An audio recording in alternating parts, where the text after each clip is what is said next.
Well, hello. Welcome back to Chariots for Hope Under the Hood. I am Michelle, and today we have a very special guest with us. She has been an outrageous blessing to Chariots for Hope, but I'm just excited for you to get to know our friend Cynthia. So welcome to Under the Hood, Cynthia. Thank you for having me, Michelle. Absolutely. So I will tell you out of the gate that Cynthia's story is one of restoration, just redemption. Oh my gosh, it's just rich and so full of just, God, how God is working in and through her life and her children. And I am just honored that our paths intersected at such a crucial time in her life and my life. And so, we're going to dive in and get under the hood with our sweet friend, Cynthia. So again, welcome, Cynthia. Thank you. Let's talk about when I actually got to be graced by your presence. And we were just kind of chatting about that. And it's hard to believe, but Cynthia and I met back in 2014. And so I'll let Cynthia talk a little bit about how she and I met.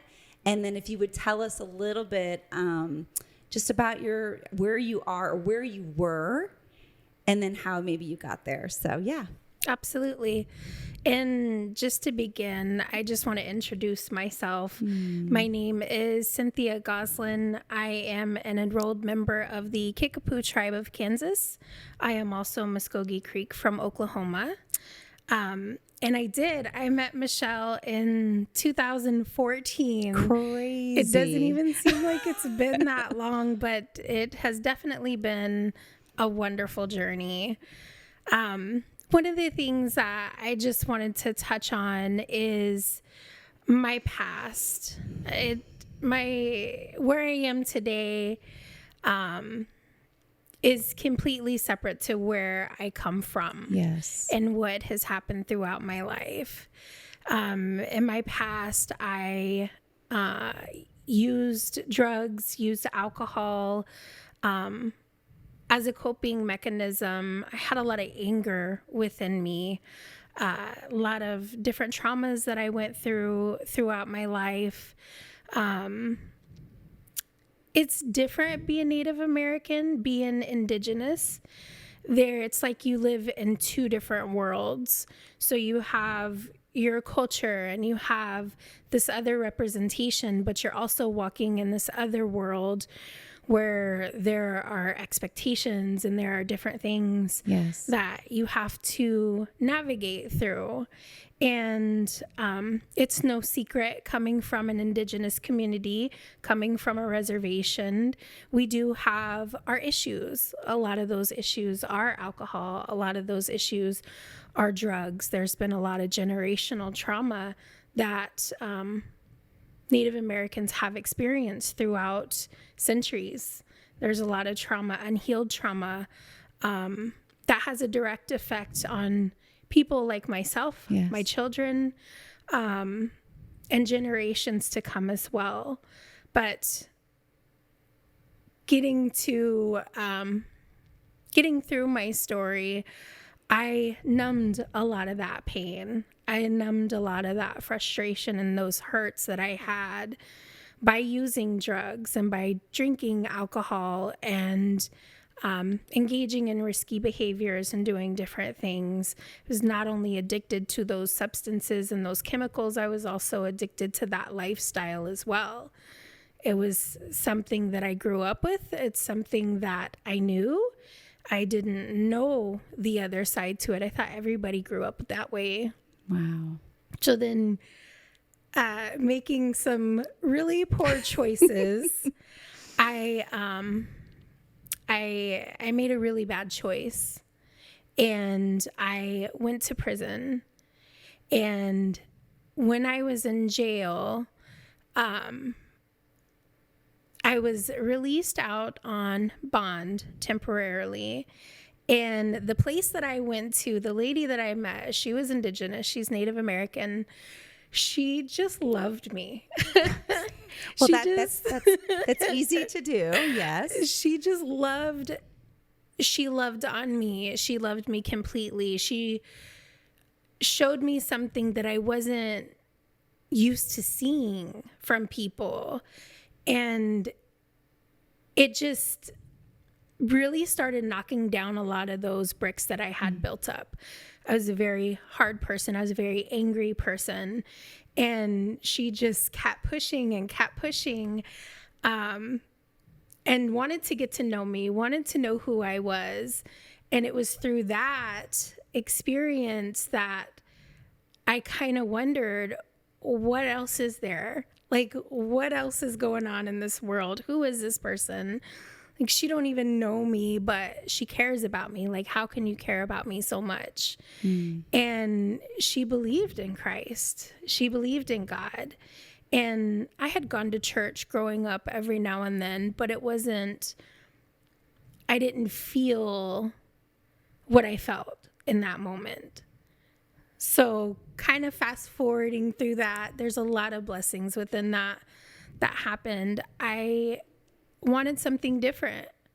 I wanted change. I knew there had to be something different. I knew that the way I was living was not okay.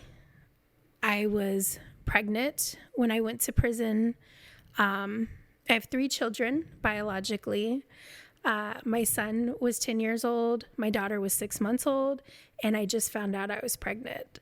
So being sentenced to prison and walking into that, I didn't know what to expect. I didn't know where my journey was going to lead me. Right. I'm from Kansas, so I'm in a completely different state. And I just walked through that journey, and I surrendered myself, 1, because I had to, and 2, because I knew there had to be something different, and I was willing to learn what that was. So I went through a lot of self-discovery. I went through a lot of healing. There was a lot of people, even in prison, that gave me opportunities that I've never experienced before. So good. And I wanted to change. I didn't know what that was going to look like. I remember sitting in prison and looking outside the bars and thinking, when I get out, I want to have this little apartment, this little car, and have my kids with me. And that's like all I want in the world, is just to be happy with my kids. And to fast forward to where I am today, I'm blown away. Wow. It is a blow away moment, and we'll get to that for sure. So you spent how much time in prison? How long were you there? I spent 2 years locked up, and then I did some parole when I got out. Okay. And then that's what led you to Lydia House? Yes. Okay. Yeah. So, and there's a story within that, but I will condense it. Yeah.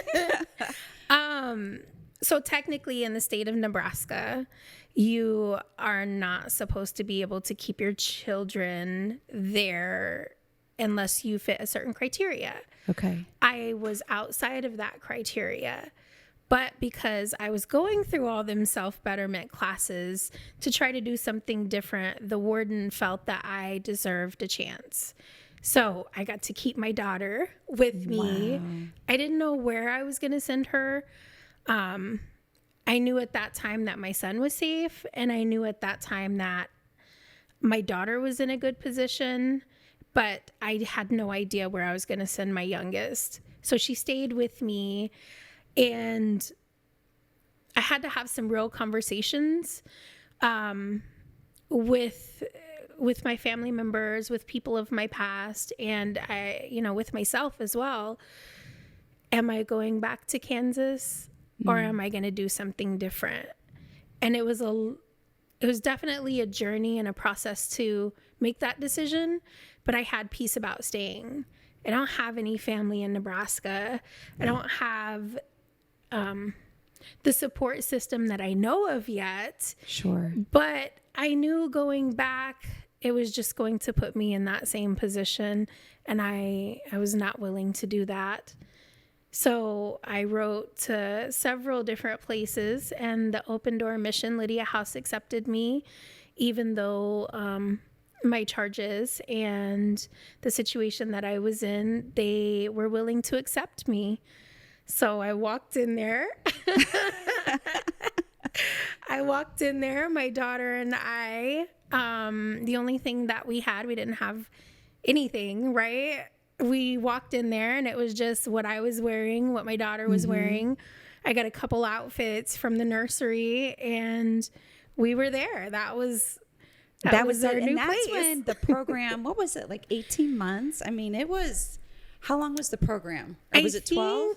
I think the program that I was in was like 6 to 9 months. Oh, 6 to 9. Okay. Based on your progress, based on what you were doing. I got released August 1st, 2014. Okay.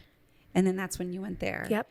And that's where our intersections crossed. I was a volunteer and I was teaching a class there. And so I met Cynthia. I got to see her every single Friday. And she was such a joy to teach and encourage and love on. And so we became fast friends. I was just drawn by your beautiful spirit. And I knew that, God had really wrecked your heart, that you were in a position to really wanting to change. You knew you had a bigger purpose and a plan. And boy, did he ever. And I guess for me, Cynthia, I really want to talk about today in the last few years, because when I tell you, like, God has fully restored her heart, her mind, her soul, and her spirit, like, it is all over her. I'm sure you can see it. I'm sure you can feel it. There's a peace on her that I've never felt before. It's so beautiful, Cynthia. Thank you. I love your willingness to be open and your sharing and your vulnerability. So thank you. Absolutely. We obviously met, and then she found out I was part of Chariots for Hope. Imagine that. And guess what? Remember, she told you she didn't come with anything, right? Well, she didn't have a vehicle. And so Open Door Mission referred Cynthia to Chariots for Hope. Her blessing to this day is still super memorable. Wow, it was beautiful. So do you want to talk a little bit about that and how you got to Chariots and what the car meant to you at that time? Yes, absolutely. But just to kind of backtrack just a second, when I met Michelle, she just was beaming. If you've met Michelle, you know her smile is contagious. Like it's like a warm hug when she smiles and she greets you and says hello. So I just want to recognize that. You're just amazing. Thank you, Cynthia. Yeah, absolutely. So Chariots for Hope. I worked on myself. I had a lot of debt that I had created from my past, and was working on my debts, was working on different things, trying to maintain those positive relationships in the community, including Chariots for Hope. Mm-hmm. And I was just in a position where I needed a vehicle. And I was referred from Open Door Mission Lydia House to Chariots for Hope. And I was blessed with an amazing van. And the timing could not have been any more perfect. I was missing my son. Again, being from Kansas, my son was still in Kansas. And I really wanted to go see him. Like, I had been working and doing different things, and I would see him every now and then. But I really wanted to be able to go down there more often. So getting blessed with this van, and I just loved the van. Anytime anything would go wrong with it or it needed maintenance, I would always say, my baby's sick. Yes. And she's like, oh no, which one? Yeah, and then it was like one of her babies. Like the Honda. But it was a surprise to me. It was an absolute blessing, and that's not even all of it. Just being able to see my son more, being able to see my family, being able to have a new family as well within Chariots.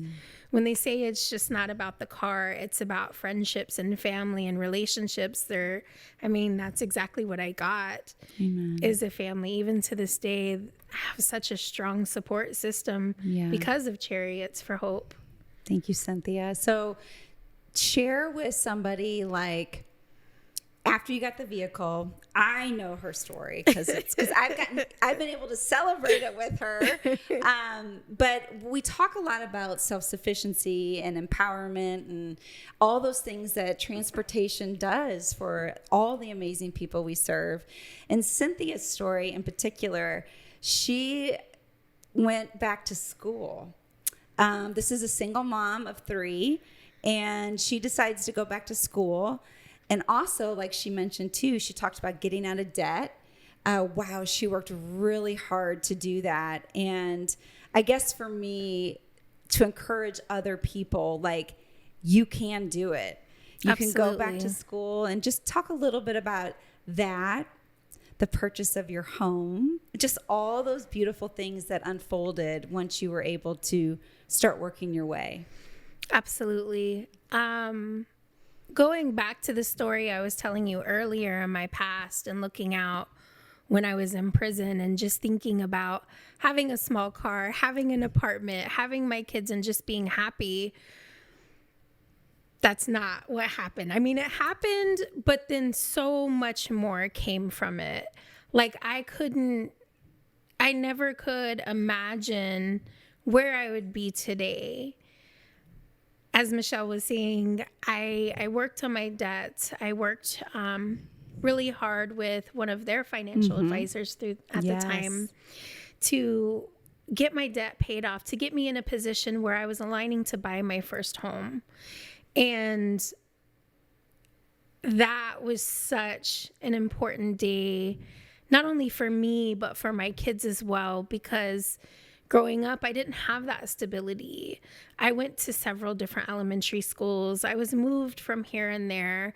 I didn't know if we were going to be evicted. So being able to provide stability for my children has always been a huge goal for me as a mom and as a person, just to, for my kids to be kids and not have to worry about those adult type things at this time. And the house that I got, I love it. It's perfect. It's everything and more. I have a huge backyard. It's a blessing. You know, I love it. I love where I live. And it's crazy because one of my friends encouraged me and was telling me about this area that's tucked off in a corner. And that's like, the city is basically on a grid system except for this one little nook. And that's where I was. Yeah. That's where my house is. Your house is beautiful. It's so warm. It's so inviting. She's got this cute little pool for her children. I mean, it really is. Yeah. Your fingerprints are all over that house. It's so beautiful. And it's yours. Yes, it is. It's ours. And that's something that I never dreamed would be possible. But it's reality. And honestly, through that transition, I know we talk about you going back to school, which you can talk a little bit about, but Cynthia ended up going back and working community service. She went and worked back at Open Door, and she's been able to help at other organizations. And so just your heart to give back and encourage and love others along the way that may have had similar situations is just incredible. Thank you. So I don't know if you want to talk a little bit about that, or how you got to school, because this girl, like, seriously graduated. Major degrees. Yeah. I went back to school. So I actually dropped out before I even got to high school. I never made it to high school. I got my GED, and like, that's just where I thought my story ended with education. Wow. And again, I didn't think it was even possible. And I was doing human services. I worked at Open Door Mission. I worked at a few other nonprofit organizations in the community. And I really just I wanted to give back. I wanted to walk with people through their journey, going through the different things. I think people think they're alone, and they're not. There's a lot of other people out here that are willing to support them and to be there for them, to love them until they can love themselves. And that's something that I was just really passionate about, is giving back to the community and being there for people. So I went back to school, and I graduated with honors. So I have my degree, my human service degree, chemical dependency counseling. So I am a provisionally licensed drug and alcohol counselor. I also have my my degree in helping people as well. In one of my positions, I was working with the Native community and really trying to combat sex trafficking in Indian country. Yes. And a certified advocate as I was going through that as well. So, well, let's talk about that, because yes, I hear you were all over. Obviously, we know transportation was a huge piece for that. And having your car through Chariots, tell me how long your baby lasted. oh my goodness, it's probably still going. It's probably still going. So because I'm telling you, when she's talking the scope of what she's traveled, like back to family, the different, tribes and things that you have visited along the way, and nonprofit, you can't do that without transportation. No trips. So it's 3 hours one way to get to Topeka, Kansas. And I traveled that almost every weekend after I got the vehicle. I would go down there, and then we'd run around and see my family, and then I would drive back. Like, when I tell you that was my baby, it truly was my baby. I do have a different vehicle now. Yes. Which is what we gear towards, right? Yes. Yes. But I'm sure that van is still going. It was a solid van. Yes, I should have kept it. It was so cool, too, because Cynthia's donors of the vehicle were actually at her blessing. That was such a beautiful touch. And yeah, that was so good. I still keep in contact with them, too. Do you really? Yes, I do. That is super cool. Yes. I did not know that nugget. Yes. Okay, so let's talk about a little bit more about Chariots and just the community. And I guess for me, and just your heart to serve. You have such a servant's heart, and your heart for the tribes that you serve. There's so much depth and richness to your heart and what you do for our community. I just get to see it within Chariots because you give yourself, your time, and your talents to us. And so over the years, Cynthia has donated her time to volunteer, but she has brought her children to multiple Chariots events. Is that right? Yes. Yes. And now we get to celebrate because she's on our advisory board. So she is now pouring in at a higher level to Chariots for Hope, and that is huge, coming from such a incredible woman as Cynthia. So just thank you for all that you do for Chariots. But if you want to share with our audience a little bit more about when we say it's way beyond the car, that might be a good little piece to touch on. Absolutely. Well, I think if anybody knows me, they know that there's usually another person with me. And her name is Destiny. Many of you probably know who that is and who I'm talking about. She has been such an important piece of my life. I just celebrated a birthday, and she put a post on there. And she put like 76 pictures of us over the years. And honestly, our relationship started with Chariots for Hope. Michelle has been a very important part of my journey. She touched a little bit about what she does at Open Door and being a volunteer, but she's so much more than that. she's been a role model. She's been a mentor to me and to several other people in the community. And you just get hope. You see, when you say Chariots for Hope, it's perfect because you feel that hope and that continued, you just get that continued guidance and that continued friendship with Chariots for Hope. Destiny has walked with me through my journey. We have been through funerals together. We have been, I've seen breakups, going to court together, trying to restore our lives, trying to build something different, trying to encourage each other as sisters, as friends, and as a family.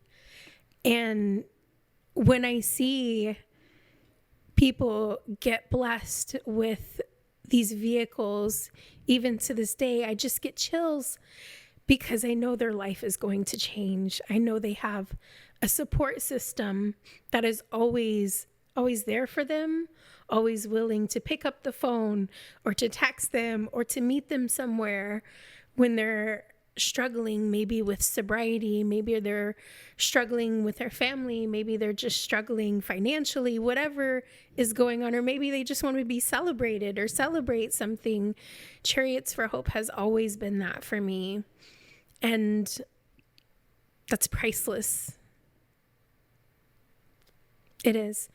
I have several amazing relationships that came from Chariots for Hope, and just meeting this community, it's been continued and it will continue.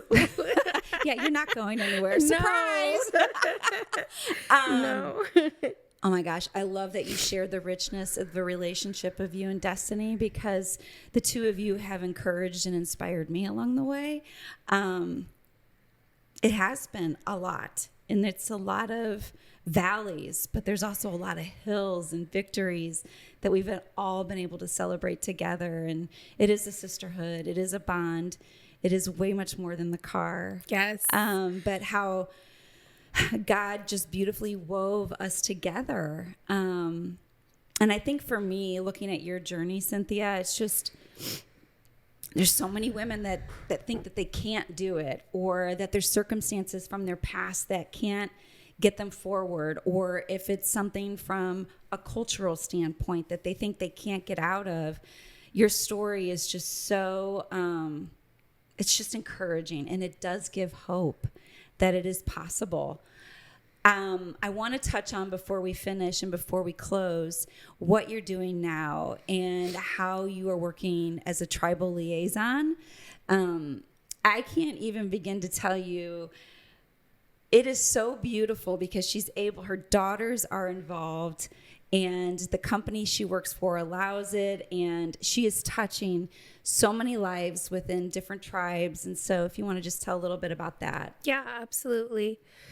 So being Native American, being Indigenous, it's, like I said, walking in two different worlds. You maintain your respectfulness, your cultural piece of it, and then also upholding this other piece of it, being an Indigenous woman working for a company that enables me to be a part of both of those worlds and to bring them worlds together has been a blessing for me to be able to do that.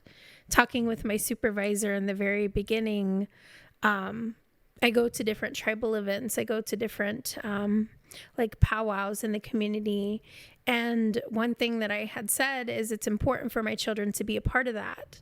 My daughter is a jingle dress dancer. My other daughter is a fancy shaw dancer. I am a jingle dress dancer. Those are things that I hold very sacred to me and to our family. So if I'm going to represent that, if I'm going to be a part of that, I have to come as I am. And I have to not only represent the company that I'm with, but also myself as well, and to have respect for my culture and for my people as well, and to be there to support them and to be there to help them in whatever way that they need help with. And to be able to be there with my children has definitely been a blessing.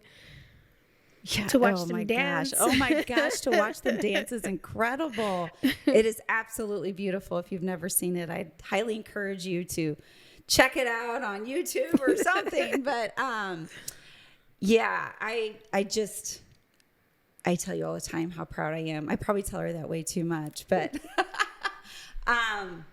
there anything else that you can think of you want to touch on? Or it's one thing that I have to say as an encouragement for everyone that thinks that they're alone or thinks that they can't make it. You can absolutely make it. You can absolutely do something different.